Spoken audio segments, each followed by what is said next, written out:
Olá, pessoal, tudo bem? Então, vamos começar hoje com a aula de blindagem na radiologia, certo? Dentro da disciplina de proteção radiológica, do nosso curso superior de tecnologia em radiologia do IFSC. Então, como é que é feita a blindagem, né? Qual é o princípio da blindagem, basicamente? Então, Lambert Beer descobriu, fazendo alguns testes, que quando você joga uma quantidade de radiação, um feixe, tá? Pode ser de partículas, pode ser de fótons, o que geralmente vai acontecer, né? Dentro dos fenômenos físicos que a gente já aprendeu.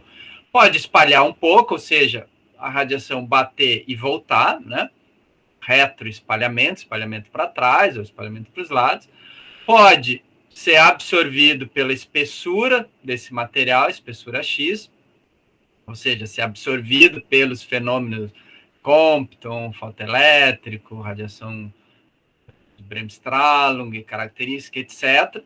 E, obviamente, alguma parte também passar essa barreira, ou seja, não ser absorvida, não interagir com o material, dependendo, obviamente, dessa espessura X, basicamente. Então, se for muito fino, a radiação pode passar, se for mais grosso, mais espesso, a radiação pode ser, então, completamente absorvida. Tá? E aí ele fazendo os estudos, ele viu o quê? Então, eu jogo uma quantidade, uma intensidade inicial e vou medir uma intensidade do outro lado, tá? O quanto passa por essa barreira, por essa espessura. Muito bem, o que acontece?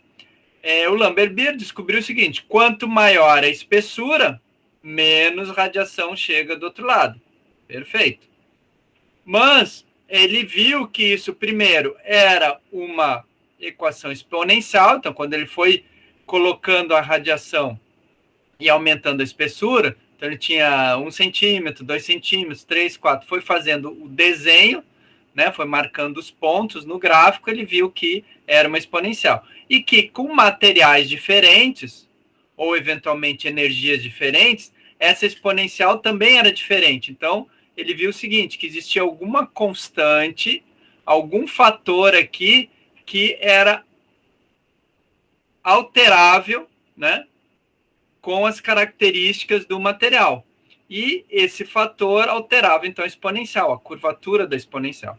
E aí foi chamado, então, coeficiente de atenuação linear, certo? Se usa a palavra total aqui porque cada fenômeno físico tem um coeficiente, uma probabilidade de acontecer. Então, eu posso estudar, se eu quisesse, só a atenuação, só a absorção do efeito Compton, do efeito fotoelétrico, do radiação característica, assim por diante. Mas no caso aqui, como nós estamos trabalhando com uma barreira, a gente tem interesse de barrar toda a radiação, certo? Por qualquer fenômeno, por qualquer coisa que aconteça. Então a gente vai trabalhar sempre com o que a gente chama de coeficiente de atenuação linear total. Tá? Muito bem. Então ele fez o gráfico, né? Então viu que esse gráfico depende do X, das medidas de espessura que eu faço aqui, da minha intensidade, certo? Depende do X, mas ele vai ser diferente para cada material ou para cada energia. Então, vou ter várias curvas exponenciais, sendo então que esse μ aqui, que é o coeficiente, é diferente, né, para cada material e cada energia. Então, isso foi a descoberta que ele fez aqui. Muito bem, qual é a vantagem de se ter essa equação aqui, essa fórmula, né, ou equação de Lambert-Beer? Bom, primeiro, em muitos casos permite que eu calcule qual é a intensidade transmitida, ou seja, o que chega do outro lado da minha barreira. Ou até eu posso pensar no corpo humano, dos tecidos. Então, se eu sei quantidade inicial que eu estou jogando, ou quanto eu produzo no equipamento de raio-x, qual é a espessura do meu material, ou poderia ser até um membro, né? Um membro inferior, membro superior, o tórax humano, e sei qual é o material, eu posso, então, especificar e saber quanto que chega do outro lado. Eu posso fazer ao contrário, eu posso medir depois da barreira e, sabendo os mesmos valores aqui, tentar descobrir o quanto que foi produzido. Também é possível, não tem problema nenhum. Posso, então, o que nos interessa aqui, descobrir a espessura do material. Eu sei o quanto eu produzo, eu ou medir, né, ou sei quanto de radiação tem que ter do outro lado da barreira, tem que ser transmitido, né? Essa equação sempre é a equação da transmissão. E aí, sabendo o material e energia, eu vou descobrir o X. É o que nos interessa aqui. O calcular uma barreira é calcular a espessura dessa barreira, uma vez escolhido o material, né? Sabendo o Mi aqui, o material, etc., eu vou calcular, então, a barreira. Também, em último caso, eu poderia, por exemplo, tentar descobrir qual é o coeficiente de atenuação, por exemplo, do abdômen, do tórax, enfim, do corpo humano, de um material qualquer.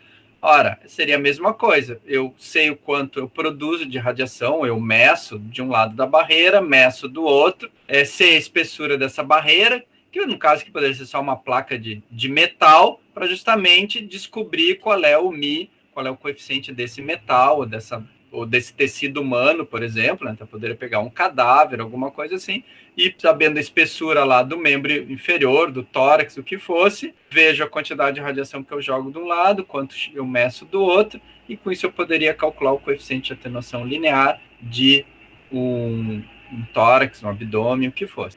De acordo com as variáveis que eu sei e o que eu quero encontrar, certo? Então vejam como é muito útil essa equação de Lambert-Beer para a nossa questão aqui de calcular dose de paciente, calcular proteção radiológica, barreira, uso de avental, de EPI e assim por diante. Uma coisa muito importante, como a gente falou, você calcula a transmissão, né? Lambert-Beer sempre é um cálculo de transmissão.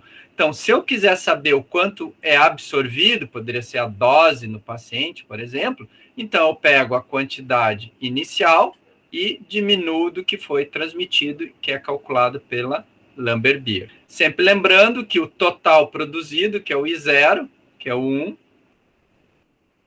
se eu descontar o valor que eu calculei pelo Lambert-Beer, que é a transmissão, me dá a absorção, ou vice-versa. Se eu tiver o 1, que é o total, e preciso de 30% de absorção, automaticamente a transmissão é 70%. Então, a soma dos dois sempre é 1, sempre é o total que chega, né? Uma parte fica absorvida e uma parte é transmitida. Se eu quisesse usar Lambert-Beer direto, né? Seria só pegar aqui a quantidade absorvida, a intensidade absorvida, é inicial, 1 menos o cálculo ali de Lambert-Beer. Tá? Então, qualquer coisa aqui, qualquer equação eu posso utilizar de acordo com como a gente fala. Às vezes eu vou dizer, eu quero absorver 70%, então eu tenho que calcular Lambert-Beer para 30%. Ou eu quero que chegue do outro lado 10%, ou 0,1 do que está incidindo na barreira. Então tem que calcular para 0,1 e o absorvido é 90%.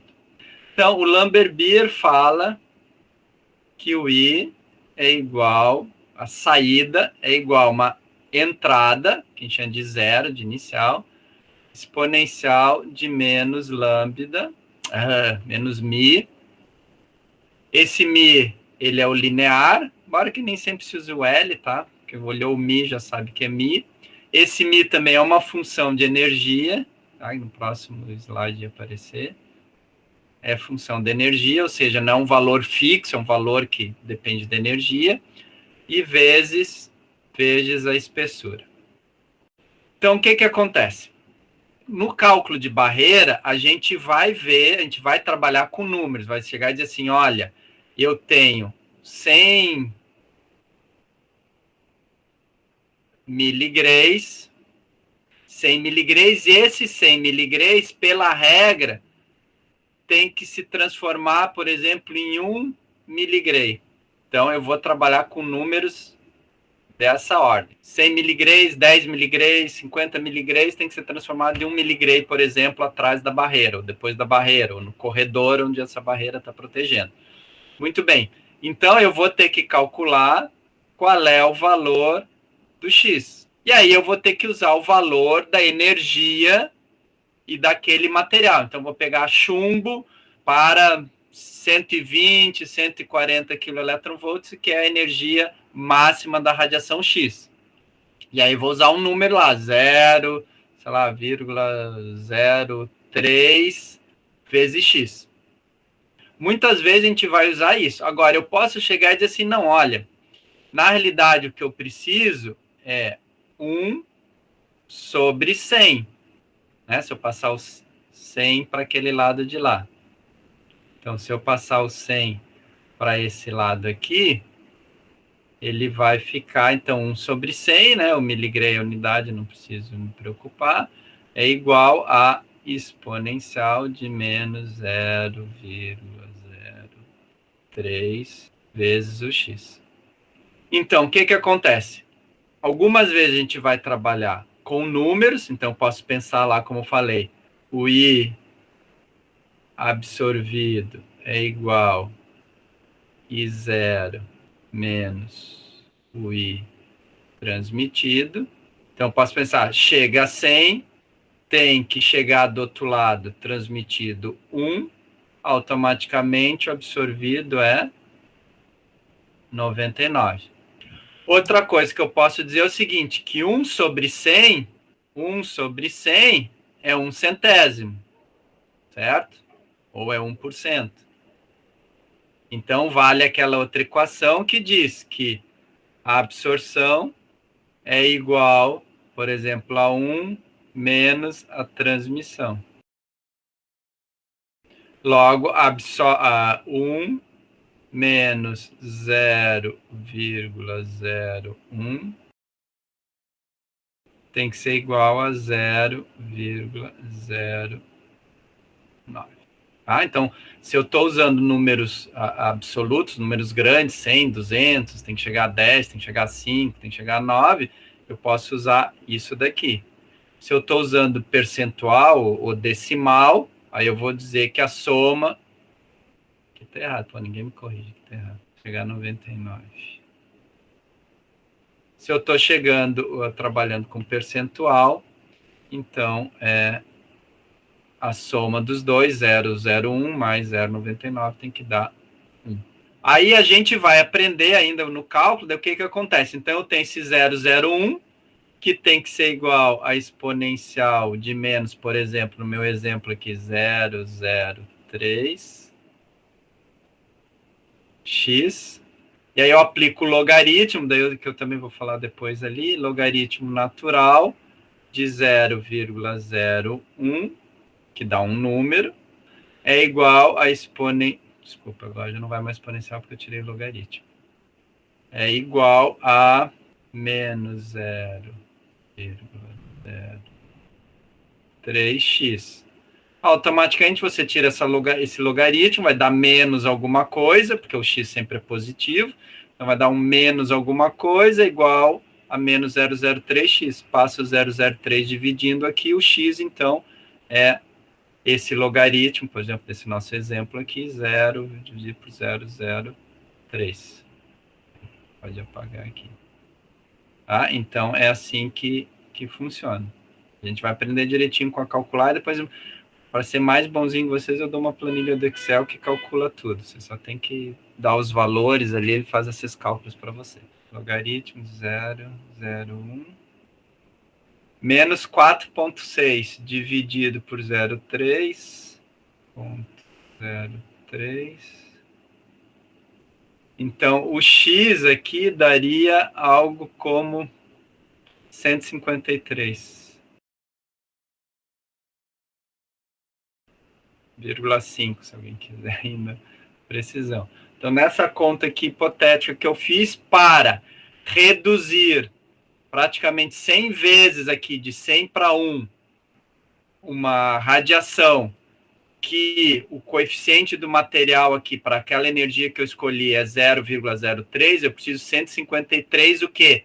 Se o coeficiente, o μ, for dado em centímetros, se isso aqui for dado em centímetros, a unidade de centímetros na menos 1, isso daqui, essa resposta também vai ser em centímetro, né? Porque aí o x e aqui tem que bater. Se o x é centímetro, o μ é em centímetro na menos 1 e vice-versa. Aqui é centímetro na menos 1, o x tem que dar de centímetro. Então, precisa de 153 centímetros desse material aqui que tem esse coeficiente de atenuação linear.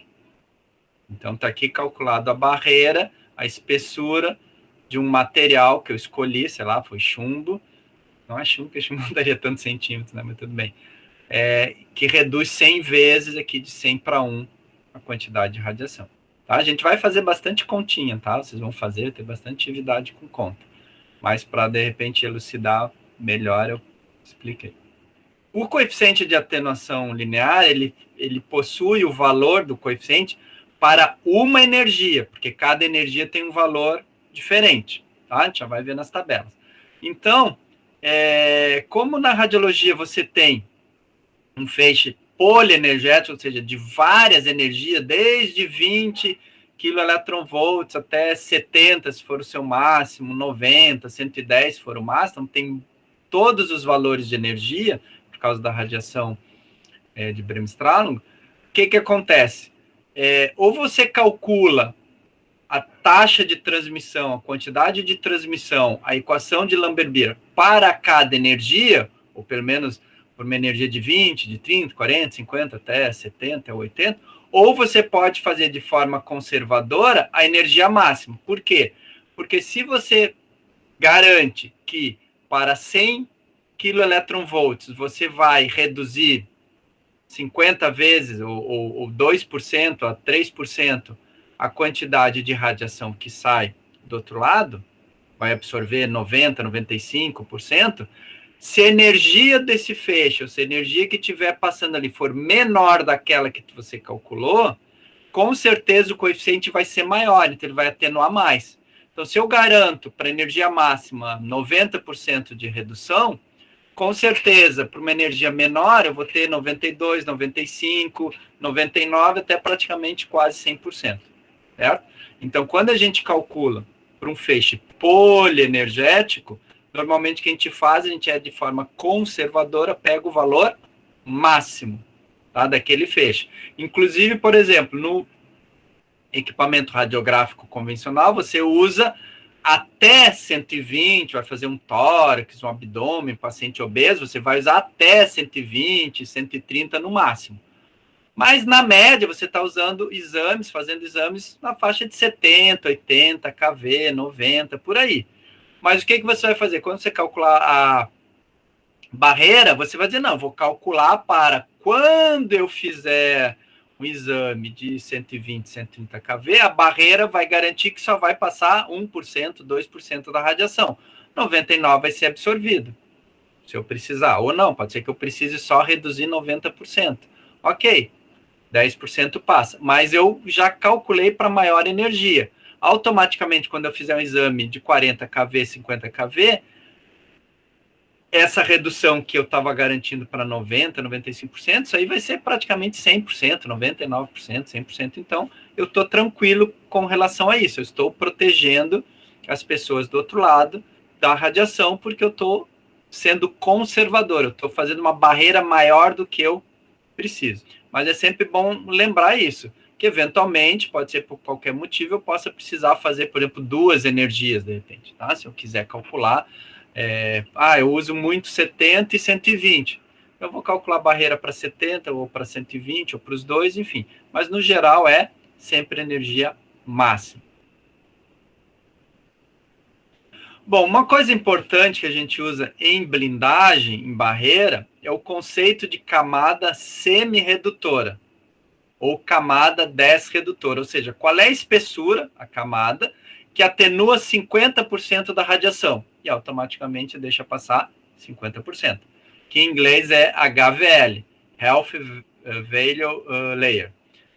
Layer camada, Health Value, meio valor, camada de meio valor, camada que atenua 50%, que é a mais usada, tá? O CSR em português, o HVL. Às vezes se usa desredutora, aquela que atenua 90% ou deixa passar 10%. Então, ela é bem mais rígida.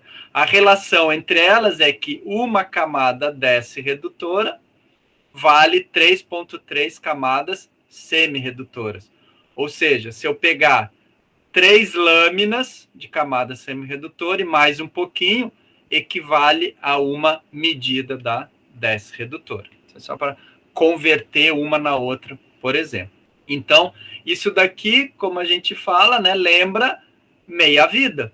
Né? Veja que na natureza tudo meio que se repete aí na física, na matemática, não tem muitos conceitos novos, não. Então, meia-vida, metade para atenuar a radiação. Por quê? Porque é uma exponencial também. Camada semi-redutora, camada para reduzir a metade a radiação.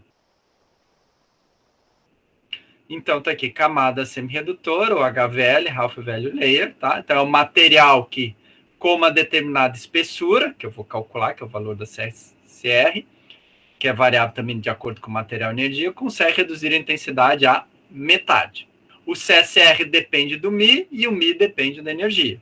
Então, por exemplo, na radiologia convencional, você precisa de um filtro, né, inerente no aparelho de 2,5 milímetros de alumínio.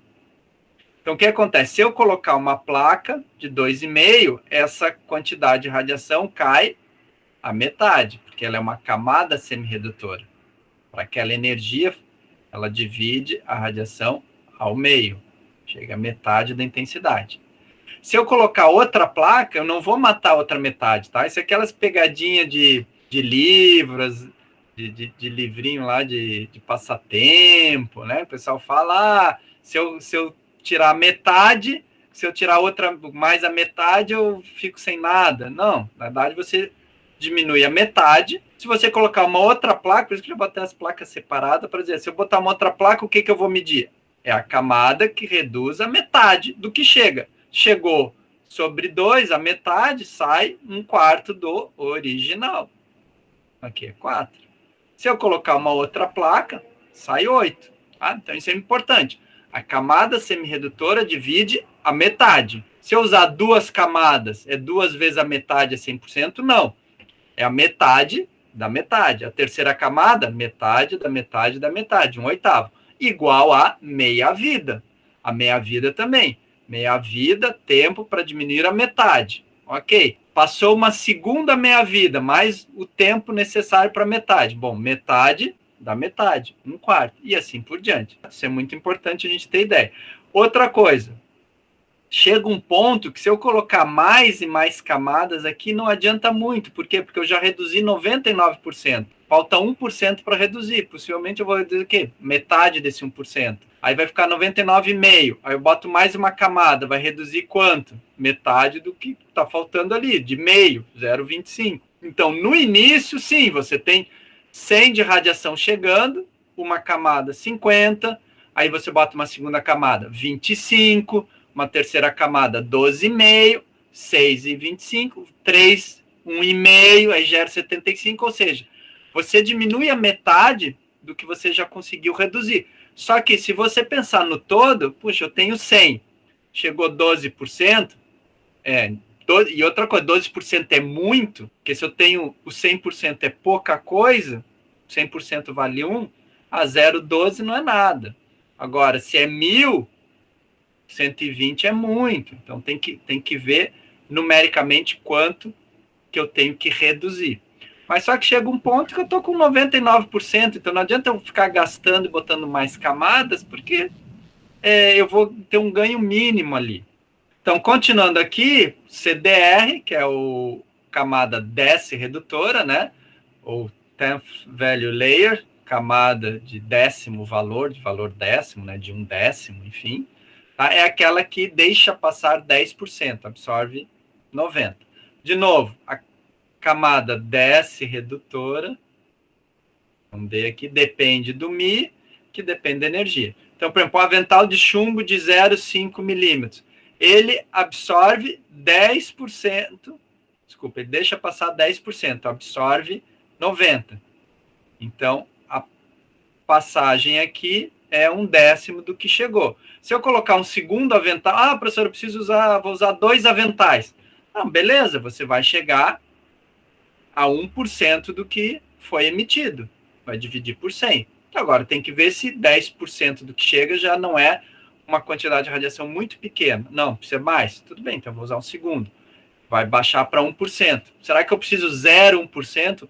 Preciso colocar um terceiro avental de chumbo, por exemplo, aqui? Não sei, tem que ver se a quantidade de radiação que for muito grande, para chegar no limite de dose aceitável, talvez eu tenha que dividir por 1000 efetivamente, usar mais um avental. Tá? Como que se calcula essas camadas, né, professor? Por que vai aparecer lá logaritmo de 2, não sei o quê?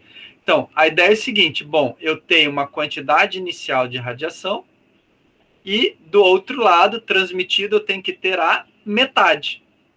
Chega a 100, tem que ter 50. Chega a 500, tem que ter 250. Chega a 1000, tem que ter 500.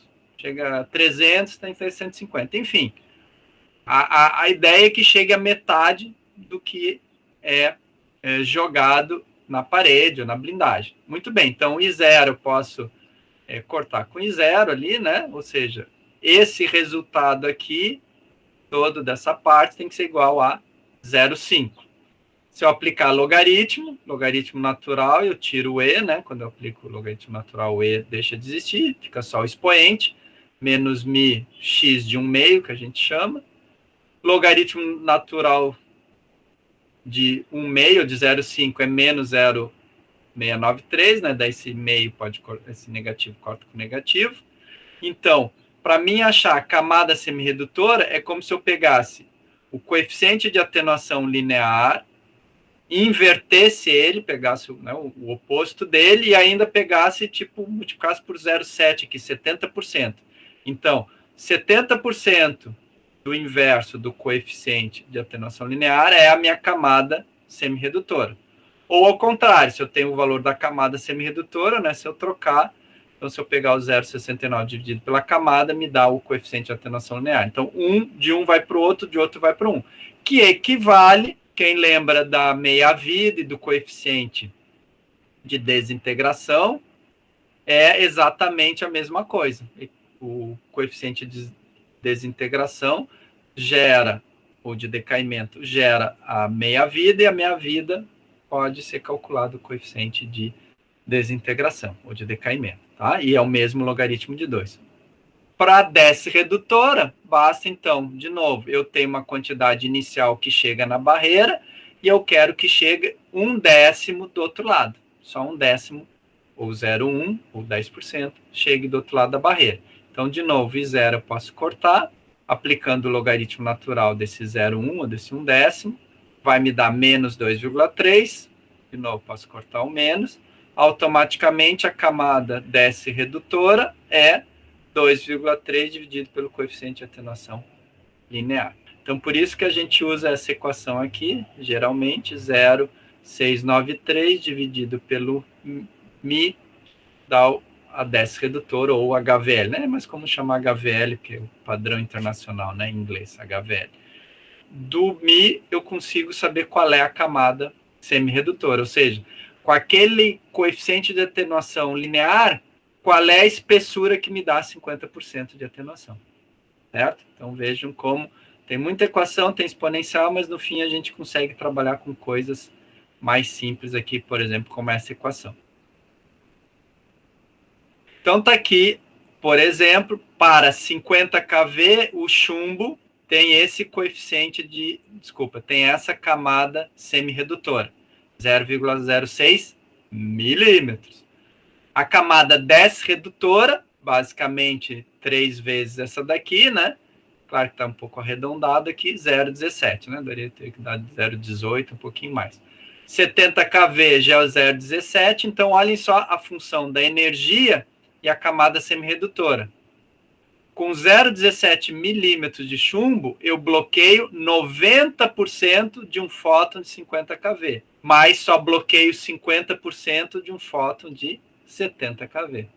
Então vejam como a questão da energia influencia na atenuação da radiação e também na camada semirredutora.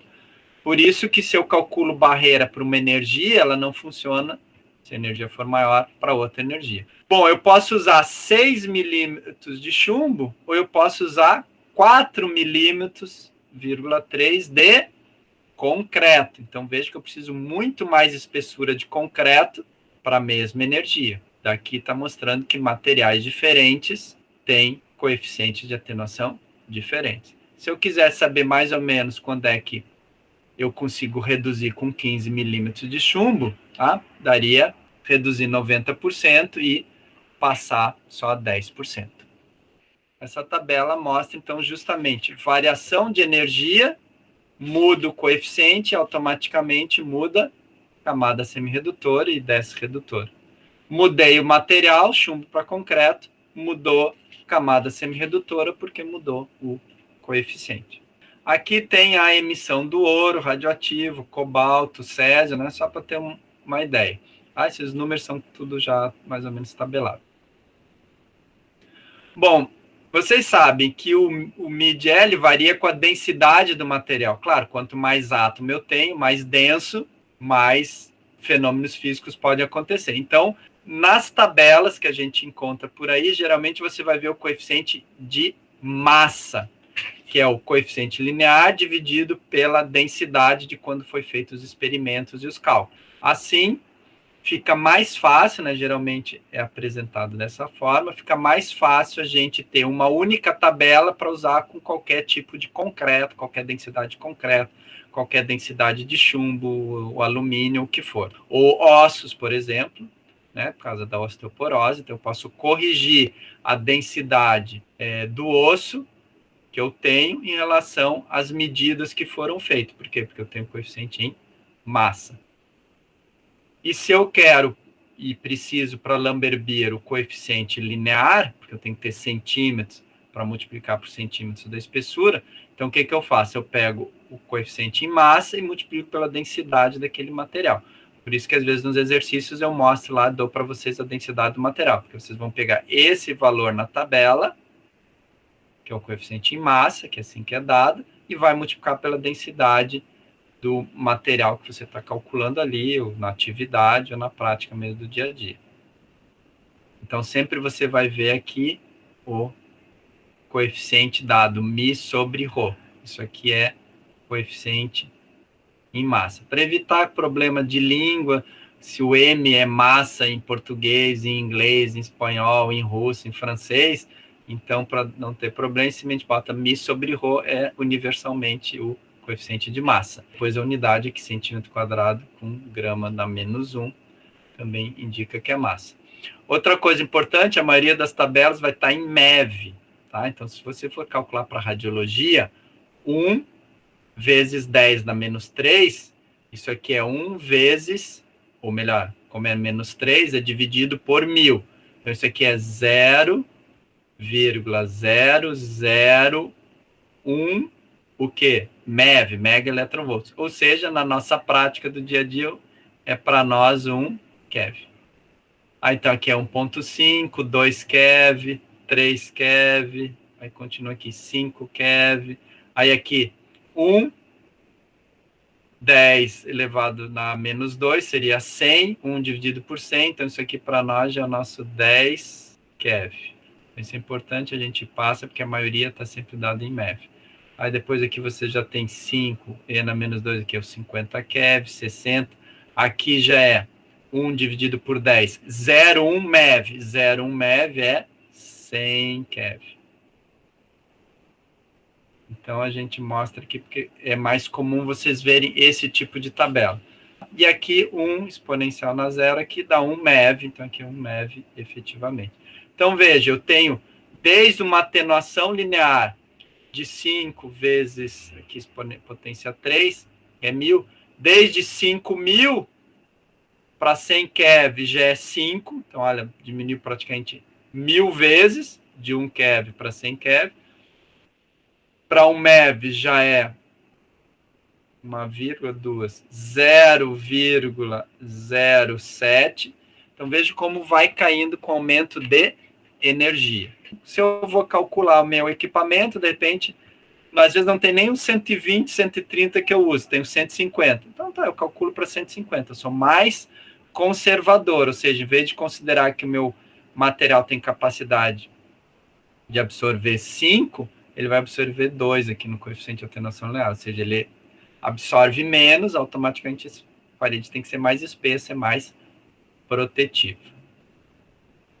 Então, sempre lembrar que todos os cálculos que a gente faz, CDR, CSE, o coeficiente de atenuação linear, é sempre para um material específico. É para cobre, para chumbo, para concreto, para alumínio, e eventualmente isso pode ser usado até em alguns casos para tecido humano também, se você quiser saber quanto de radiação que é absorvido pelo tecido, também você usa Lamberbier. O que acontece aqui, você já deve ter visto, quem leu alguma coisa de legislação, aparece muito assim, milímetros de alumínio, né? Eu falei, o avental de chumbo, ele tem tantos milímetros de chumbo.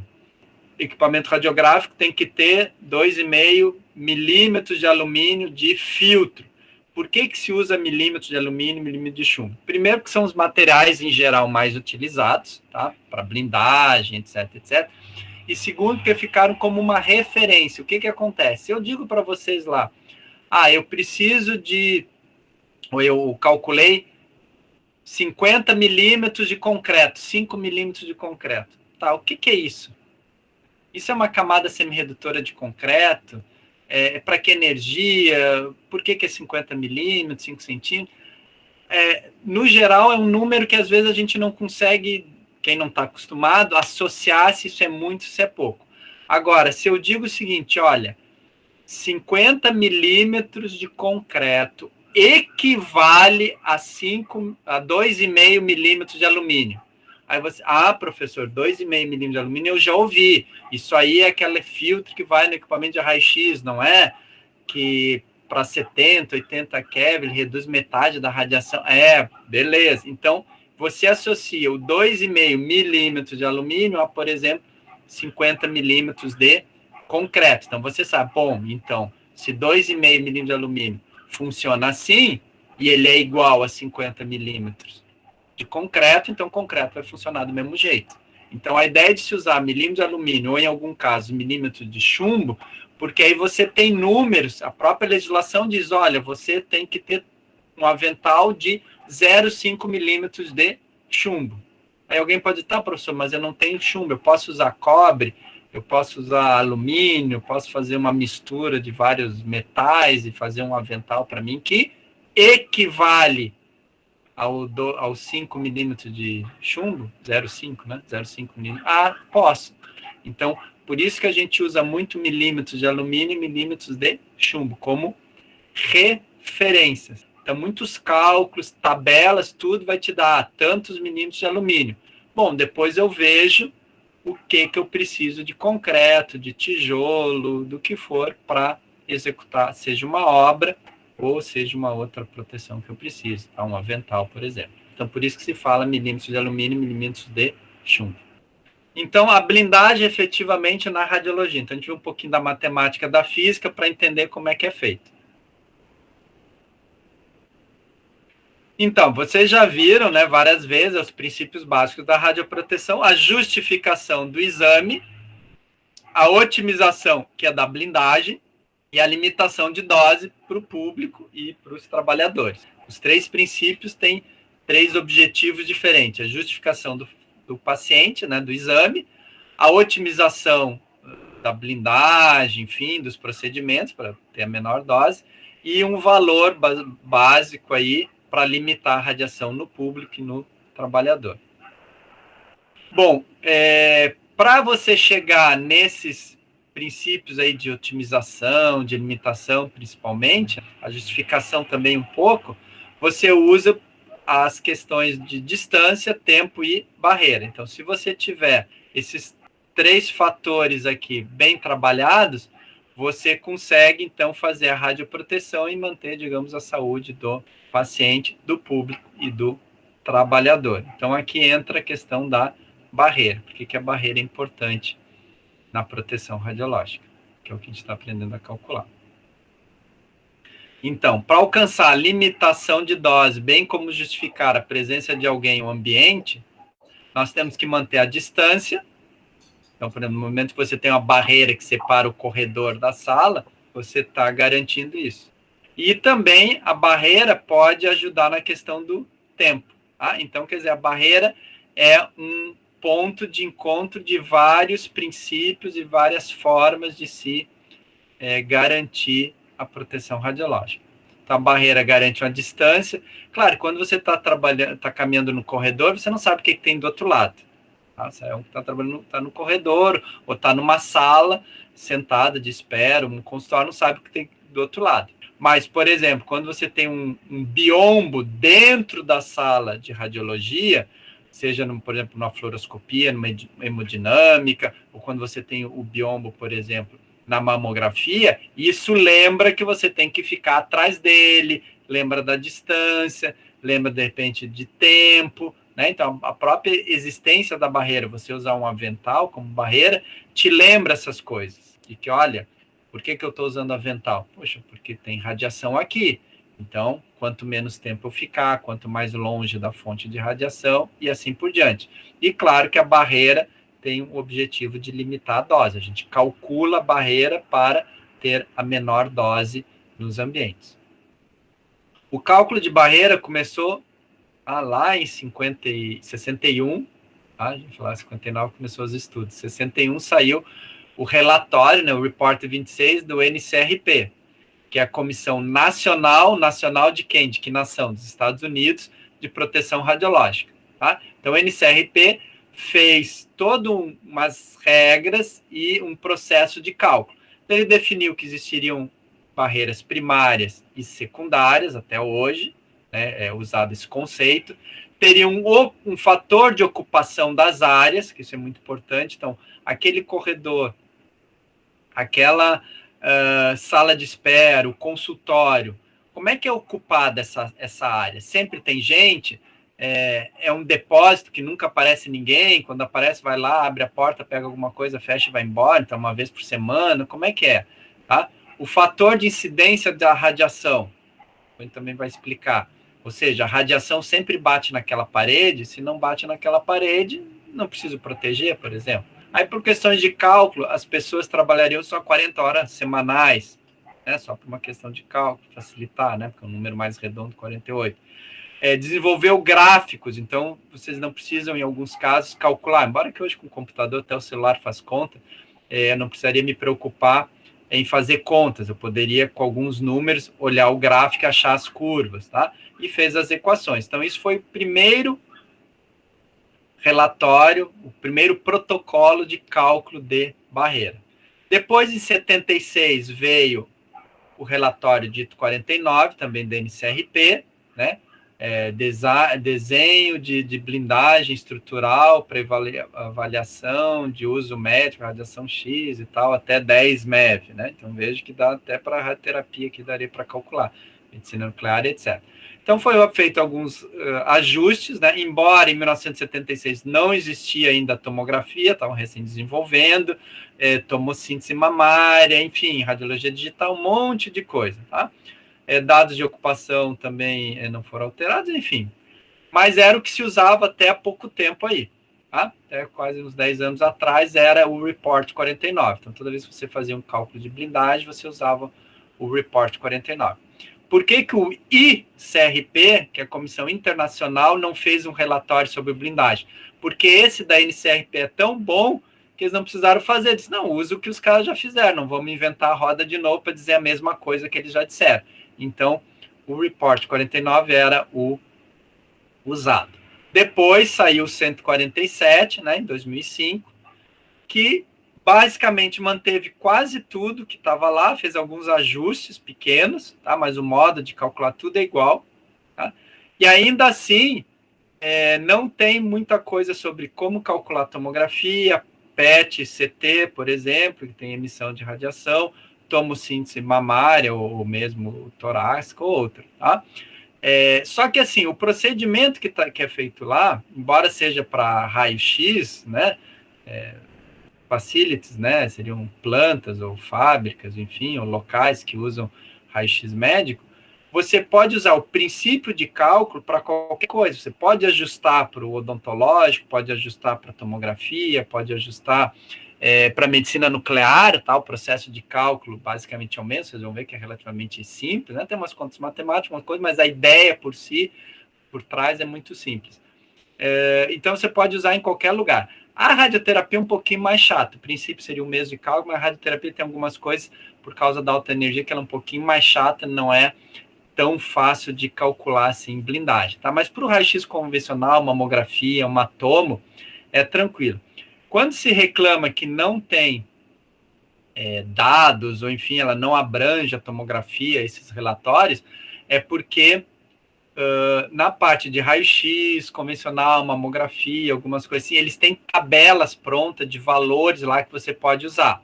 E não tem valores completos, por exemplo, a tomografia. Então, essa é a reclamação.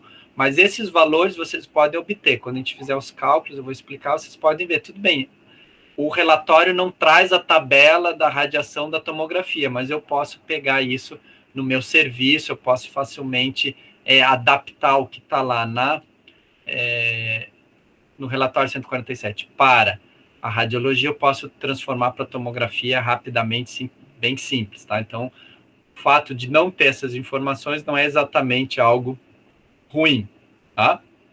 É que como a ideia do relatório é facilitar a vida de quem está trabalhando com gráficos, com tabelas, etc., o fato de não ter só vai atrapalhar um pouquinho, só vai te dar mais trabalho, mas não é empecilho. Então, a primeira coisa que é definido lá é que é feito 2 cálculos. O que é uma barreira primária? É onde o feixe primário vai, ou seja, onde eu jogo a radiação X. Tá? Joguei a radiação X no book mural, lá tem que ser uma barreira primária. Joguei a radiação X na mesa, vai para o chão é barreira primária. Tá? Se eu só tenho essas duas posições, parede 1, né? Você tem, em princípio, 4 paredes, o teto e o chão, né? Então, se eu joguei na parede 1 e joguei para a mesa, eu tenho 2 barreiras primárias. O resto, tudo é barreira secundária, tá? Que aí eu vou controlar feixe espalhado e, eventualmente, espalhado pelo paciente, pela mesa, e, eventualmente, radiação de fuga do cabeçote, tá? Por que eu separo em 2 barreiras? Por que eu não uso só uma barreira? Tudo é primária, né? Ser conservador, ou seja, botar blindagem por tudo. Pela questão do custo, daí eu fujo do princípio da otimização. Otimização é fazer mais com menos. Então, para que eu vou botar uma barreira muito grossa se praticamente não vai radiação ali, ou vai muito pouco? Não vale a pena economicamente. Tá? Então, se é uma barreira secundária, a gente vai aprender que a gente vai fazer cálculos que a espessura dessa barreira vai ser menor que uma barreira primária. Por quê? Porque vai menos radiação. Um outro valor que também apareceu nesses relatórios, enfim, nesses procedimentos do NCRP, é o seguinte: eles, para facilitar as contas, né, como eu disse, década de 70, lá não tinha calculadora, computador, etc. Então, eles inventaram o tal de fator de uso. O que é o fator de uso? Simplesmente é o seguinte: eu produzo pela ampola tanto de radiação. Eu tenho tantos pacientes, em média, cada um usa tanto MAS e tal, a conta basicamente é por MAS. Produzo tanto e tal, então eu faço 1000 exames por semana, então eu produzo tanto de radiação, 100 miligramas de radiação, ok. Só que essa produção vai 10% para o book mural, 90% para a mesa. Ou 20% são exames no book mural, 80% são na mesa. Então, esse é o chamado fator de uso, ou seja, para facilitar, eles disseram assim, você calcula toda a radiação que você produz e depois você joga quanto de radiação desse total vai para a parede, ou vai para o chão, ou vai para o teto, sei lá. Então, você vai dizer, bom, eu produzo 100, mas só 20% vai para a parede. Então, a minha parede vai ser calculada, a minha barreira, não para toda a radiação que eu produzo, mas 20% da radiação. O meu chão não é para toda a radiação, é para 80% da radiação que vai para o chão. Então, isso é o chamado fator de uso.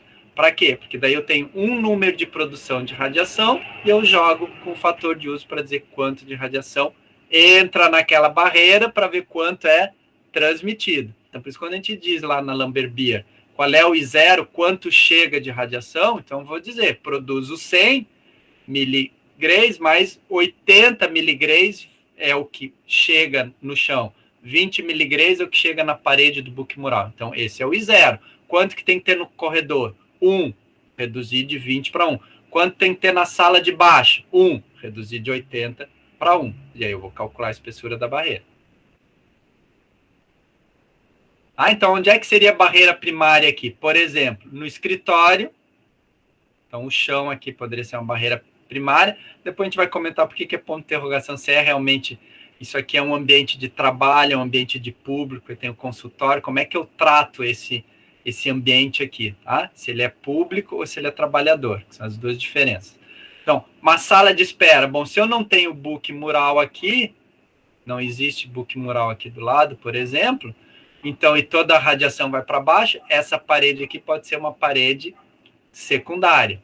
Aqui, posto de comando também pode ser uma parede secundária, porque eu só tenho radiação espalhada ou radiação de fuga, certo?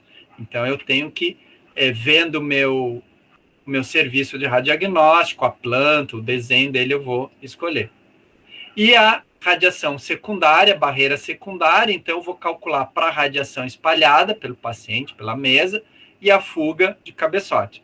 Então, o que não for considerada primária, automaticamente é secundária. Na prática, eu tenho 6 paredes, ou 6 barreiras, as 4 paredes em volta, teto e chão.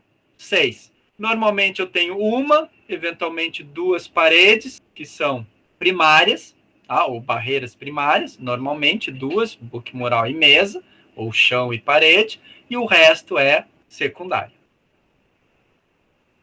Aqui, da mesma forma, o que seria secundária? Então, possivelmente, essa aqui seria secundária, e essa aqui também secundária, já que não tem book mural.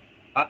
Aí o escritório aqui poderia ser, então, primário também, ou eventualmente secundário, depois a gente vai conversar melhor, porque que às vezes o chão é considerado só secundário, tá? Apesar de ter a radiação indo direto no chão, né? Porque na verdade não vai direto, porque você tem toda a mesa, etc., absorvendo a radiação por causa da distância, porque tem muito ferro aqui também, né? Diferente de uma parede de tijolo, aqui às vezes é uma parede só de tijolo comum, aqui não, aqui tem concreto e ferro, que são bem densos, que absorvem bastante radiação. Então, muitas vezes, teto e chão não são calculados barreiras, tá? Mas quando a gente fizer o cálculo, a gente comenta de novo. Então, tá aqui. Então, eu tenho uma sala, né? As 4 paredes, a porta também tem que ser calculada, né? Então, o que acontece? Eu tenho radiação de fuga aqui, secundária. Eu tenho aqui, por exemplo, a maneira como o paciente fica e o tubo está, eu tenho a radiação direta aqui. Professor, mas o paciente não vai estar ali, não vai ter o chassi aqui que absorve a radiação. Sim, mas a questão é a seguinte, se um dia não tiver paciente aqui, alguém apertar o botão, aí vai a radiação direta para cá, por isso que se faz aqui feixe primário, tá? Então aqui radiação espalhada, barreira secundária, aqui radiação não atenuada, então como eu disse, se eu produzir 100 miligrays aqui do outro lado eu só posso ter 1. Se a minha radiação espalhada aqui for, sei lá, 3, porque é bem pouquinho em relação ao que eu produzo, desse lado aqui, 1. Se a radiação espalhada aqui for 2, aí tem uma questão de distâncias aqui, então aqui só pode ter 1. Então veja que essa parede aqui tem que reduzir de 2 para 1, essa aqui de cima de 3 para 1, a outra de 100 para 1, então não é só uma questão percentual de 1%, 2%, nada. Tem quanto que eu tenho que reduzir, aí vou ter uma camada semi-redutora, 2, 3, 4, 5, 10, 100 camadas semi-redutoras para reduzir aqui e ter proteção para as pessoas que estão em volta. Lembrando sempre, se um dia vocês trabalharem numa empresa que presta serviço de cálculo de barreira, de radiometria, etc., ou se vocês forem responsáveis pelo serviço de radiodiagnóstico, estiverem fazendo uma obra ou construindo uma sala nova, alguma coisa, tem que lembrar, não adianta você calcular todo o uso de chumbo ou barita, etc. e tal, e deixar falhas ou buracos nessa barreira. Então, não adianta você fazer uma parede inteira protegida, mas você fazer o furo para passar o tubo do ar-condicionado. Ou vou fazer um buraco para botar a caixinha de luz. Então, já ali a espessura da parede ali já diminuiu, porque você fez aquele buraco ali para botar a caixinha de luz, certo? Ou você botou uma porta bem no meio da sala ali, onde tem a parede primária ali. Então, se aquela porta não for blindada, se os cantos da porta, né, se a é que a gente chama ali, a vista da porta.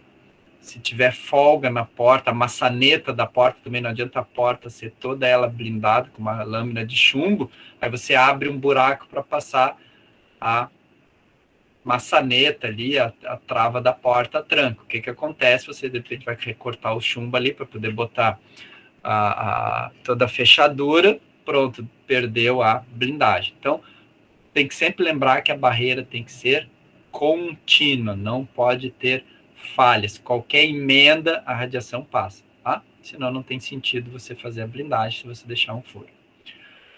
Bom, alguns locais, por exemplo, o relatório 147 da NCIP fala em níveis de dose para trabalhador e para público. Outros vão falar em termos de locais. Um local para o público, um local para o trabalhador. Não tem muita diferença, tá? Mas acontece, às vezes, de um local não ter o público, o trabalhador entrar no lugar público. Então, às vezes, pode dar uma diferença entre considerar a pessoa que trabalha naquele local ou considerar que aquele local é um local, digamos, que tem mais prevalência de público ou de trabalhador, eu vou considerar, então, o local. Tá? Então, você vai fazer barreira para que esse limite de dose não seja atingido ou por trabalhador ou por público. Então, por exemplo, aqui, como aqui é uma sala, aqui vejam só, aqui é uma sala de espera, então o limite aqui na sala de espera é 0,01 milisievert semana, ok? Aqui, como é um posto de comando, é um trabalhador que está aqui, é 0,1 milisievert. Certo? Então, aqui eu fui mais conservador. Mas tem a recepcionista, sim, só que o público é uma dose menor que a do trabalhador, 10 vezes menos. O consultório é a mesma coisa. Eu posso pensar, não, mas o consultório aqui, o paciente vai chegar, vai ficar 10 minutos e vai embora. Aí vem outro paciente, então é outra pessoa recebendo radiação, não é a mesma. E o médico, de repente, vai ficar 4 horas aqui, ou a recepcionista 6 horas. Então, de acordo, se eu fizer barreira para o público, essa barreira talvez seja 10 vezes maior do que a barreira para o trabalhador. Então, é uma questão novo de custo de otimizar. Como é que eu escolho? Como você achar mais conveniente, desde que você justifique e que essa justificativa seja convincente. Tá? Não é só justificar, porque tem muito mais público entrando aqui, entra 50 pessoas por dia diferentes aqui, é público, mas fica só um médico sentado 8 horas. Então tem que pensar no médico. Tá? Agora não, mas o médico senta, fica 5 minutos, levanta e vai atender outra coisa, depois ele volta, atende meia hora depois uma outra pessoa, etc. Aí tu diz, então eu vou fazer para o trabalhador mesmo, porque o médico fica pouco tempo e o público aqui é menos tempo. Na sala de espera, não, alguém pode ficar 30 minutos, 1 hora esperando. Tem a ver a distância também, tá? A distância aqui, se o recepcionista está bem grudado na parede e o pessoal do público está 2, 3 metros de distância, também pode ser interessante considerar um ou outro para diminuir a barreira aqui. Sempre pensando em diminuir, não para economizar, no sentido de otimizar. Por que eu vou fazer uma parede muito grossa se eu posso fazer menor e dar a mesma segurança, tá? Ou seja, eu posso garantir a mesma segurança com uma parede menor. É uma questão econômica importante, tá? Porque se a radiologia, se a sala, se o equipamento fossem muito caros para ser construídos e ter a questão da proteção, ninguém ia usar a radiologia. Ia ser tão caro que ninguém usa, tá? Porque teria tanto penduricário em volta que ninguém usa. Então, assim, por que não tem a radioterapia considerada um ótimo tratamento? Por que não tem 5 equipamentos de radioterapia, 10 clínicas de radioterapia aqui em Florianópolis, 10 em Joinville, uma em cada cidade? Isso é um tratamento muito efetivo, porque é muito caro, principalmente pela questão de segurança da radioterapia, questão de proteção radiológica. Então, às vezes, o equipamento custa 1, mas todo o gasto de segurança custa 10, custa 20. Então, se a radiologia fosse muito cara, ninguém ia usar. ou iam usar pouco, o exame ia ser caro e não seria acessível. Então, a gente tem que ter um pouco essa condição de não poder fazer uma coisa muito, muito onerosa, mantendo-se a proteção, mantendo-se os limites, tá? Ninguém está dizendo para diminuir o limite. Agora, se eu posso fazer dentro do limite uma coisa mais barata, eu vou fazer, tá? Porque senão, como eu disse, aí fica muito caro o uso dessa tecnologia que traz tantos benefícios, né, para a gente. Então, já na portaria RDC 330, ela fala de níveis de dose, porque ele chama de uma área controlada. Aqui é ano, né? Se eu dividir por 50, vai dar aqueles valores que eu mostrei antes, tá? 50 semanas, que é o padrão para facilitar. E a área livre é 0,5 milisievert, tá? O que é área livre? Público. E o que é área controlada? Trabalhadores, certo? Então, aqui ele chama de área controlada e área livre, tá? Então, eu posso ter trabalhador, mas esse trabalhador está numa área livre, então considerar área livre. Eu posso ter público que estão numa área controlada. Na medicina nuclear, em alguns casos, tem a chamada área supervisionada, tá? Depois, lá, quando vocês tiverem aula de medicina nuclear, vai ser falado mais. O que é a área supervisionada? Na verdade, é o seguinte, ela é uma área livre, tá? Que eu não preciso controlar, medir um monte de coisa, mas que de vez em quando eu tenho que dar uma olhada para ver se ela pode continuar livre. Normalmente, uma área livre, ela é livre para o resto da vida, uma controlada é controlada para o resto da vida, principalmente na radiologia. Onde tem o equipamento é controlado, qualquer coisa que não tem o equipamento, ou seja, em volta do equipamento, ela tem que ser considerada livre, certo? Limites de livre, cálculo de livre. Na medicina nuclear, como você tem pacientes que são injetados com material radioativo e, portanto, passam a ser fontes radioativas ambulantes, caminham pelo corredor, ficam numa sala de espera, usam o banheiro enquanto estão esperando e assim por diante. Então, essas áreas, corredores, sala de espera, de vez em quando você tem que dar uma olhada para ver se elas podem continuar sendo livres, se elas não estão sendo contaminadas, se não tem muitos pacientes na sala de espera, então você só pode ter 2, 3 pacientes, mas de repente acontece algum dia alguma coisa, ficam 4 ou 5, ou você muda o tipo de exame que você está executando naquele serviço, enfim. Então, a supervisionada é isso. Ela é uma área livre, mas que de vez em quando, uma vez por mês, sei lá, a cada 3 meses, você tem que dar uma olhada e ver se ela pode continuar a área livre, se não tem nenhum perigo ali de contaminação de alguma coisa, tá? Então, isso é muito comum em medicina nuclear. Na radiologia convencional, não. Se você for no glossário, tá? Graças a Deus a CENEM tem um glossário, um vocabulário, um dicionário, né? Que diz área controlada, tá? Área sujeita a regras especiais de proteção e segurança, com a finalidade de controlar as exposições normais, prevenir a disseminação e prevenir ou limitar a amplitude de exposições potenciais. Ou seja, de um acidente, alguma coisa que dá errado, o estrago ser pequeno. Quase terminando aqui, área livre, qualquer área que não seja classificada como área controlada ou supervisionada. Então, você sabe muito bem o que é controlada, onde tem o equipamento. Fora isso, é área livre. Tá? No caso da área supervisionada, como eu disse na medicina nuclear, a área para a qual as condições de exposição ocupacionais são mantidas sob supervisão, mesmo que medidas de proteção e segurança não sejam necessárias. Então, é o corredor que eu não preciso me preocupar, a princípio, mas que de vez em quando eu tenho que pensar se, por exemplo, o meu trabalhador, que também passa pelo aquele corredor, será que ele não vai encontrar muitas vezes, muito seguido, por muito tempo, um paciente que está emitindo radiação, por exemplo, ou aquela área livre, tem uma porta que dá para uma área controlada, aquela porta, sei lá, não fica sempre fechada, tem algum problema, enfim. Então, são coisas que eu tenho que, de vez em quando, dar uma olhada. Então, a supervisionada é muito comum em medicina nuclear. Raio-X convencional, tomo, mamo, densitometria óssea, odontológica, não existe supervisionado. É só a controlada, que é onde está o equipamento, aquela sala dentro ali onde está o equipamento, e o resto que está do lado de fora, tudo é área livre.